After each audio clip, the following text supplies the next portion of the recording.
everyone, welcome back to your favorite channel Gardening Diary. இது உங்கள் friend நிமி. இன்னைக்கு நம்ம இந்த வீடியோவில் புதுசாக பாட் பண்ண ரோசஸ்க்கு எப்படி ஃபெர்டிலைசர் பண்ணணும், எப்போ பண்ணணும், எவ்வளவு பண்ணணும், அதே மாதிரி அது பண்ணுறதில் ஃபெர்டிலைசிங் பண்ணுறதில் நிறைய பேர் இன்னும் தவறு பண்ணுறாங்க. அப்போது அந்த தவறுகள் பற்றியும் இதான் நம்ம டிஸ்கஸ் பண்ண போகிறோம். நிறைய பேர் என்ன பண்ணுவாங்கன்னா, செடி பாட் பண்ணும்போதே ஃபெர்டிலைசர் போட்டு நடுவாங்க. குயிக்காக வளரணும், சீக்கிரமாக வளரணும், உடனே பூக்கணும் அப்படின்னு. அண்ட் நர்சரியில் ஏதாவது உரம் வேறு வாங்கிட்டு வந்திருப்பீங்க, இல்லை அவங்க சொல்லியிருப்பாங்க இது இவ்வளோ போடுங்க அப்படின்னு. ஸோ அதெல்லாம் போட்டு நட்டு வச்சுருப்பீங்க. So the plant will not react. ஏன்னா அந்த பிளான்ட் நம்ம இடத்துக்கு செட் ஆகி, நீங்கள் பாட் பண்ணி இருக்கிற இடத்துல செட் ஆகி ஸ்டெபிலைஸ் ஆகிறதுக்கே கொஞ்ச நாள் ஆயிரும் இல்லையா? அப்போ அந்த கண்டிஷனில் நம்ம போட்டு வச்சுருக்கிற ஃபெர்டிலைசருக்கு ஒரு யூஸுமே கிடையாது. பிளான்ட் அதை எடுக்கவும் செய்யாது. So it's waste of effort and waste of fertiliser. So அது பண்ணாதீங்க. இதில் நம்ம இப்போ பார்க்குற ரோசஸ் எல்லாம் பாட் பண்ணி ஒரு 2 weeks கிட்ட ஆயிடுச்சு. நான் ப்ரீவியஸ் வீடியோ போடுறப்பவே இது சொல்லியிருந்தேன். அப்போ 7 days ஆயிருக்கு. அது பக்கத்தில் நான் ஃபெர்டிலைசர் ஸ்டார்ட் பண்ணிட்டேன். ஃபர்ஸ்ட் டோஸ் ரொம்ப கம்மியாக தான் கொடுத்தேன், ஸ்டார்ட் பண்ணிட்டேன். இது செகண்ட் டோஸ் கொடுக்க போகிறேன். அண்ட் அந்த செடிங்களை பாருங்கள், எங்கேயுமே பேர்ன் வரல, லீவ்ஸ் தொழியல, வாடலை, பச்சையாக ரொம்ப ஹெல்த்தியாக ஸ்டெடியாக நிற்குது. கண்டினியூஸ் ரெயின் இருந்தனால எனக்கு கொஞ்சம் ஃபங்கஸ் ப்ராப்ளம், லீவ்ஸ் அங்கங்கே கொஞ்சம் எல்லோ ஆச்சு. அது இல்லாமல் வேறு ப்ராப்ளம் எதுவுமே இல்லை. குட் ட்ரைனேஜ், வாட்டர் லாக் இல்லை. So every thing is okay. இப்படி பிளான்ஸ் இருந்துச்சு அப்படின்னா நமக்கு தெரியும், நம்ம கிளைமேட்டிக் கண்டிஷனில் நம்ம ஏரியாவில் அந்த பிளான்ட் செட் ஆகிடுச்சு, ஸ்டெபிலைஸ் ஆகிடுச்சு. அண்ட் ரூட் கூட வளர ஆரம்பிச்சிருக்கலாம். ரூட் வளர்ந்துருந்துச்சுன்னா தான் அதில் புது ஷூட், புது இலைங்க வரும். அதுதான் அதோட அறிகுறி. இப்போ நம்ம இந்த செடிங்களை எல்லாம் போய் பார்த்தோன்னா ஆல்மோஸ்ட் எல்லா பிளான்ட்லேயும் எனக்கு நியூ க்ரோத் வந்திருக்கு. ஸோ அதோட அர்த்தம் என்னென்னா, the plant is good, root growth வர ஆரம்பிச்சிச்சு. நம்ம இனி இதுக்கு ரெகுலர் ஃபீடிங், பெஸ்டிசைடெல்லாம் ஸ்டார்ட் பண்ணிக்கலாம் அப்படின்னு அர்த்தம். ஸோ உங்கள் ரோஸ் இந்த மாதிரி க்ரோத் இல்லாமல் டைபேக் ஆர் லீவ்ஸ் எல்லாம் தொழிஞ்சு கொஞ்சம் ஒரு மாதிரி ஒரு கண்டிஷனில் இருந்துச்சு அப்படின்னா ஃபெர்டிலைசர் போடாதீங்க. அது 2 weeks ஆனாலும் சரி, 25 days ஆனாலும் சரி, நம்ம நியூ க்ரோத் வராமல் அதுக்கு ஃபீடு கொடுத்து என்ன பண்ணாலும் அது வேஸ்ட்டு தான். அந்த பிளான்ட்டுக்கு அதை அப்சர்வ் பண்ணவே முடியாது. இதில் நம்ம எல்லா ரோஸையும் பார்க்கலாம். நான் ஒவ்வொரு ஸ்டெம்மையும் காமிக்கிற இடத்துல உங்களுக்கு அந்த பட்டாய் நல்ல கிளியராக தெரியும். ஒன்றில் அந்த ஷூட் ரொம்ப கிளியராக வெளியே வந்திருக்கும், இல்லை அது உடஞ்சி வெளியில் வர்றதுக்கு லைக் இன்னைக்கா நாளைக்கா அப்படின்ற மாதிரி ஒரு கண்டிஷனில் இருக்கும். ஸோ இந்த மாதிரி இருந்துச்சு அப்படின்னா கூட நம்ம ஃபெர்டிலைசர் ஸ்டார்ட் பண்ணிக்கலாம்.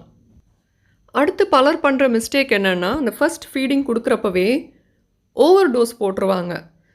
ஓகே, என்னோடய செடி குயிக்காக வளரணும் அப்படின்னு ஒரு 2-3 ஐட்டம் சேர்த்து போடுறது, இல்லை ஒரே ஐட்டத்தோட குவான்டிட்டி ஜாஸ்தி கூட்டி போடுறது. ஸோ அது எல்லாமே தவறு. இப்போ நமக்கு சாப்பாடு நம்ம சாப்பிட்டோன்னா, நம்ம கெப்பாசிட்டியோட ஜாஸ்தி நம்ம சாப்பிட்டோன்னா ஒன்றில் ப்ராப்ளம் வரும், இல்லைன்னா நமக்கு சாப்பிட முடியாது இல்லையா? அதே தான் செடிங்களுக்கும். அதுக்கு எவ்வளோ எடுக்க முடியுமோ அவ்வளோதான் நமக்கு அதுக்கு கொடுக்கணும். அதை விட ஜாஸ்தி போட்டோம் அப்படின்னா ஃபெர்டிலைசர் தான் வேஸ்ட்டு. பிளான்ட்டு அது அப்சர்வ் பண்ணாது. அதனால் எப்போ ஃபெர்டிலைசர் போட்டாலும் அவங்க ப்ரிஸ்கிரைப் பண்ணியிருக்கிற டோஸை விட கம்மியாக போடுறது நல்லது. அது நியூலி பாட்டட் ரோஸாக இருந்தாலும் சரி, ஓல்டு பிளான்ஸாக இருந்தாலும் சரி, நம்ம கொஞ்சம் கம்மியாக போடுறதுனால எதுவும் குறைஞ்சி போயிடாது. அதுக்கப்புறம் ஃபெர்டிலைசர் எப்போ நம்ம சாயிலில் போடுறதா இருந்தாலும் போடுறதுக்கு ஒரு நாளைக்கு முன்னாடி அந்த சாயிலை நல்லா கிளறி விடுறது நல்லது. ஃபெர்டிலைசர் போடும்போதுன்னு மட்டும் இல்லை, வீக்லி ஒன்ஸ் அந்த ரூட் ஜோனை சுற்றி இருக்கிற அவுட்டர் சைடில் இருக்கிற சாயிலை நம்ம லேசாக மேல் பாகத்தை லேசாக கிளறி விட்டோன்னா அந்த பிளான்ட்டுக்கு ப்ரீத் பண்ணுறதுக்கு வசதியாக இருக்கும், ரூட்டுக்கு ஆக்சிஜன் கிடைக்கிறதுக்கு ஹெல்ப்ஃபுல்லாக இருக்கும். அது ஒரு ரொம்ப நல்ல ப்ராக்டிஸ். உங்களுக்கு டைம் கிடச்சுன்னா வீக்லி ஒன்ஸ் கண்டிப்பாக பண்ணுங்கள். உங்களுக்கு ஒரு நாளைக்கு முன்னாடி பண்ண முடியல அப்படின்னா ஃபெர்டிலைசர் போடுறதுக்கு முன்னாடி கிளறி விட்டுட்டு அப்புறமா போட்டு தண்ணி விடுறது நல்லது. ரெண்டாவது, ஃபெர்டிலைசர் எப்போ போட்டாலும் மார்னிங் போடுங்க. இங்கே நான் இந்த ஆர்கானிக் கிரானியூல்ஸ் தான் எடுத்திருக்கேன்.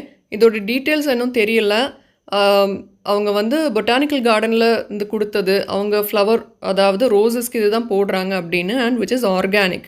ஸோ இப்போ கொஞ்சம் ரோஸஸ்க்கு இந்த ப்ராடக்ட் தான் யூஸ் பண்ணிகிட்ருக்கேன். இந்த results are good actually. So இதுதான் போட போகிறேன்.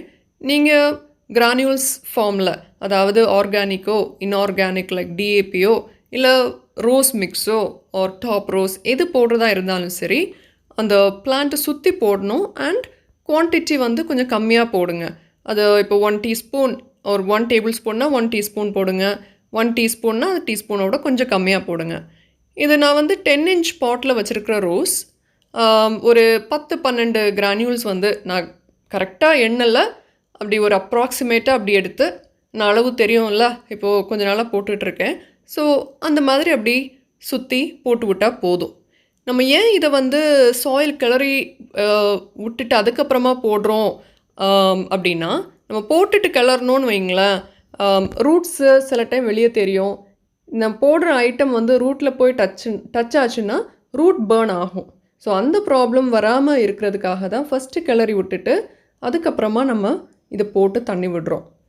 அண்ட் எப்போ ஃபெர்டிலைஸ் பண்ணினாலும் நல்ல வாட்டர் பண்ணுறது ஒரு குட் ப்ராக்டிஸ். இந்த ஃபர்ஸ்ட் வாட்டரிங் வந்து தரோ வாட்டரிங், அந்த தண்ணி பாட்டில் இருந்து கீழே ட்ரெயின் ஆகி போடுற மாதிரி நீங்கள் வந்து வாட்டர் பண்ணுங்கள். அதுக்கப்புறமா நம்ம ரெகுலர் வாட்டரிங் பேட்டர்ன் ருட்டீனுக்கு மாறிக்கலாம்.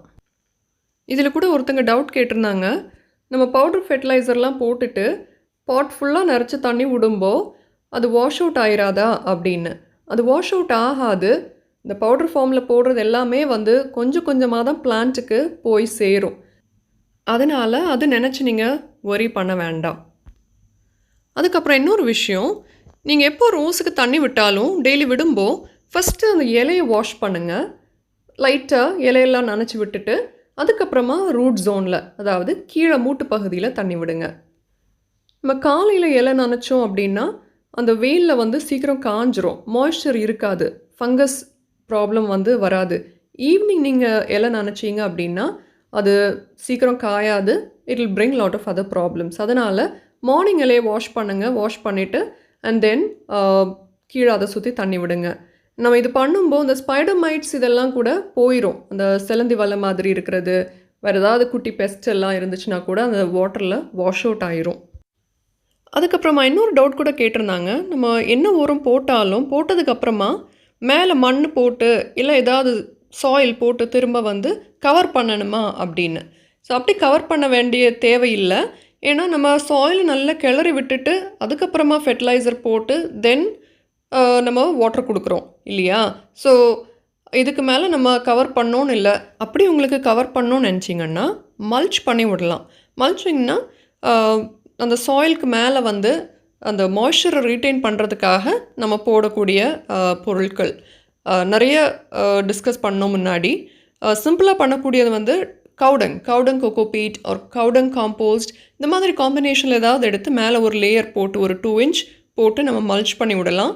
அப்போ உங்களுக்கு ரொம்ப ஹீட் இருந்துச்சு அப்படின்னா காலையில் நீங்கள் விட்ட தண்ணி ஈவினிங் வரைக்கும் அந்த மாய்ஸ்சர் பிளான்ட்ஸுக்கு இருந்துகிட்டே இருக்கும், உடனே ட்ரை ஆகாது. ஸோ நீங்கள் அப்படி மல்ச் பண்ணி விடலாம். இனி வந்து என்ன உரங்கள் நம்ம ரோஸ்க்கு கொடுக்கலாம், ஆர்கானிக் இன்ஆர்கானிக் இதெல்லாம் நான் ட்ரை பண்ணுறேன், அதெல்லாம் நம்ம அடுத்து வரக்கூடிய வீடியோஸில் பார்க்கலாம். இந்த வீடியோ இவ்வளோ தான் ஃப்ரெண்ட்ஸ். இதில் உங்களுக்கு வேறு டவுட்ஸ் இருந்துச்சு அப்படின்னா கீழே காமெண்ட் பண்ணுங்கள், இல்லாட்டி கார்டனிங் டைரி வாட்ஸ்அப் நம்பரில் மெசேஜ் பண்ணலாம். I'll be able to help you out. Keep watching, stay tuned for more videos and happy gardening. Appo friends, until next time, this is your friend Nimi saying goodbye from Gardening Diary. Bye bye everyone.